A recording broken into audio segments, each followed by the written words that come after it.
வணக்கம் ஃப்ரெண்ட்ஸ். ரா இளங்குமாரனார் புத்தகத்திலிருந்து சில சேர்த்தெழுதுகள் பார்ப்போம்.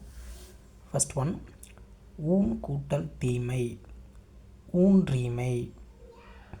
ஊன் கூட்டல் தீமை, ஊன்றீமை. ஊன் கூட்டல் பெருமை, ஊன் பெருமை. ஏ கூட்டல் அணி, எவ்வணி. ஏ கூட்டல் குதிரை, எக்குதிரை. ஏ கூட்டல் நாடு, எந்நாடு.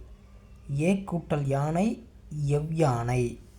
ஓகேங்களா? இது நாலுமே ஓரெழுத்து ஒரு மொழி. ஓரெழுத்து ஒரு மொழியில் நாம் வல்லினம் மிகும் அப்படின்னு நம்ம கேள்விப்பட்டிருக்கிறோம். இது கண்டிப்பாக மிகும்.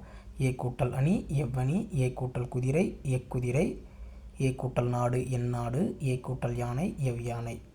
இப்போ ஊன் கூட்டல் தீமை, ஊன்றீமை. ஓகே, நன்றி ஃப்ரெண்ட்ஸ். இதெல்லாம் கொஞ்சம் இம்பார்ட்டண்டான ஒன்று தான். நன்றி.